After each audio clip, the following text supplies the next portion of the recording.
L'Ofet est assez parlant pour être souligné. La région de l'Adamawa, plus connue pour ses activités pastorales, compte dans la production du cacao et du café. C'est un bassin de production à part entière. Ces producteurs ont pris le 8 juillet dernier, à l'hôtel Montfébé à Yaoundé, une part active à la cérémonie de lancement du guichet producteur géré par le FODEC, Fonds de développement des filières cacao et café.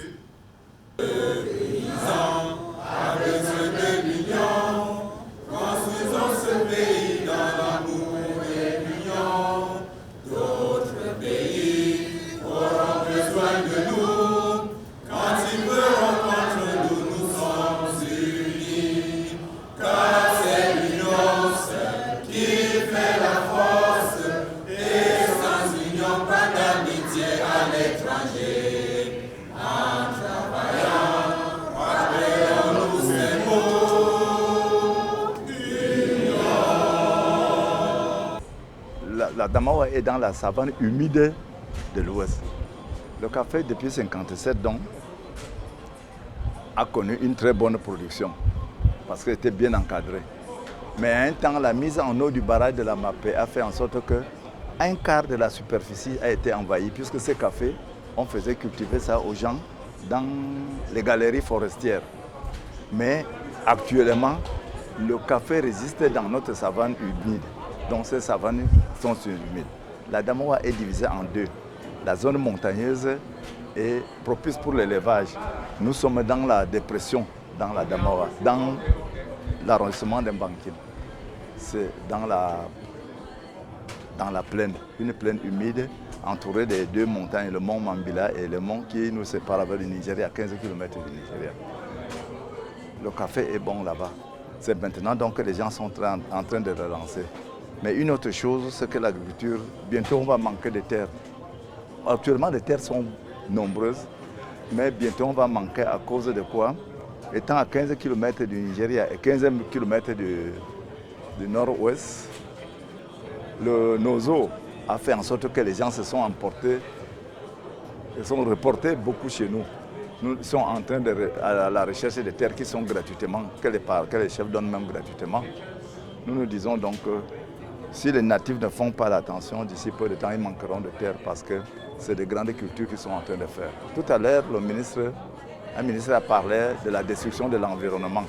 Moi, je crois que là-bas, ce n'est plus les forêts qui sont attaquées. Au contraire, dans les champs de caféiers, nous associons le café et le cacao avec les arbres fruitiers. Les gens ne croyaient même pas qu'on faisait le cacao, on développait le cacao et le café dans la région de la Damawa.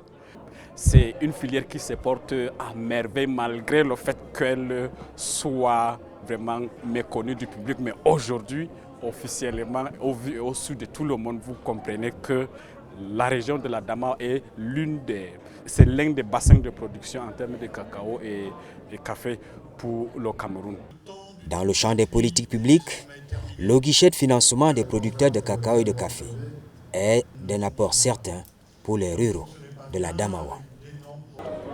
Oui, cette solution, pour moi, plus particulièrement, me pousse à atteindre le sommet de ma production. Avant, on avait de sérieux problèmes, et surtout au niveau de commercialisation. Ça veut dire qu'au moment où on devait vendre nos produits, on ne savait où vendre et à qui vendre. Je crois qu'avec cette nouvelle réforme qui est mise sur pied pour les producteurs, surtout dans l'affiliation où on nous a demandé de s'affilier dans les guichets des producteurs, nous sommes tellement ravis. Nous sortons ici vraiment satisfaits parce que le guichet producteur répond déjà à des préoccupations des jeunes producteurs. Dans la filière cacao-café, les jeunes avaient déjà cette préoccupation, non seulement que c'est un peu retiré, c'est dans le septentrion, tout ce qu'on engage pour développer ces deux filières-là, ou bien pour améliorer les conditions des producteurs dans ces filières-là, tardait souvent à arriver dans la région de la Damawa. Et tel qu'on a suivi le mode de fonctionnement du guichet producteur, ça aura un impact direct on nous a dit ici que c'est le producteur lui-même qui déclenche le processus d'appui de son exploitation. C'est déjà une chose. Pendant que par le passé, il faut passer par beaucoup de rouages pour que le jeune de la Damawa qui fait dans la cacao culture puisse bénéficier. Aujourd'hui, c'est déjà une réalité et c'est direct. Je suis PCA d'une société coopérative des producteurs de café de Mbankim, de Lingam Bankim.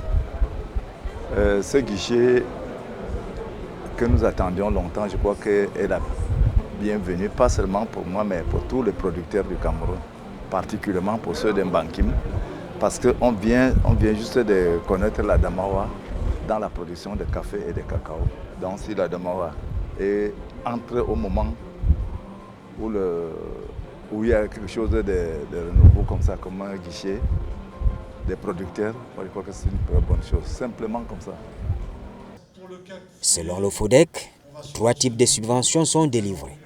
Les subventions en intra-agricole, les plants, les engrais ou les semences, les équipements et machines modernes ou les infrastructures de soutien à la production. On le souligne bien, ici, il n'y a ni appel d'offres, ni marché à passer, ni stock à constituer. Le processus de mobilisation de la quote-part des producteurs est allégé. On avait déjà d'autres projets qui faisaient aussi dans ce sens, où le producteur doit mobiliser dans un autre projet. S'il faut le citer par exemple, le projet ACEFA, le producteur doit d'abord mobiliser, faire un apport de 15%. Bon, ici, avec le guichet producteur, c'est 40%. C'est déjà quelque chose. Donc, nous devons nous mobiliser en groupe des producteurs jeunes, parce que vous l'avez suivi. Et dans l'exposé, les anciennes exploitations, même si on met les intrants dans des exploitations vieillissantes, ça n'aura pas assez d'impact. En tant que jeunes et en tant que producteurs dans la filière cacao-café, nous allons nous mobiliser en groupement des jeunes producteurs et pour mobiliser nos ressources et nos forces pour exciter maintenant le processus d'appui dans notre filière. Un plan donné gratuitement est un plan mort. Par contre, un plan volé ou un plan où vous avez fait une participation, c'est un plan réussi. Nous croyons donc que si le producteur doit faire un petit effort pour qu'on lui donne quelque chose pour compléter et de toi le ciel t'aidera, moi je crois que ce n'est pas une très mauvaise chose. Le pourcentage de 40 jusqu'à 40%, ACEFA a aidé beaucoup de gens. Avec 15%, les producteurs ont eu beaucoup de difficultés. Bon, aujourd'hui, 40%, bon, on voit que c'est les gros poissons qui vont bénéficier plus que les autres qui viennent, plus que nous autres qui venons juste d'entrer aussi. 40% c'est un peu très fort pour nous, mais certains vont se débrouiller. Il y a espoir de tirer avantage de ce mécanisme de financement. La nouvelle doit être portée aux destinataires. Et la commercialisation à notre niveau, surtout dans la Damawa, ces gros acheteurs n'y arrivent pas. D'autant plus que c'est une zone qui a été délaissée. On se disait que la Damawa c'était la zone de l'élevage et on n'en pratiquait pas de l'agriculture là-bas. Et actuellement, avec cette nouvelle appui, je me dis que les choses vont bien changer. Et plus, quand je vais rentrer fraîchement de Yaoundé, avec tous les accueils que le projet nous a vraiment permis, la sensibilisation serait de taille à mon niveau. C'est-à-dire quoi? Vous allez rassembler le village? C'est-à-dire que je veux plus les jeunes qui font dans les vergers café cacao. Et oui.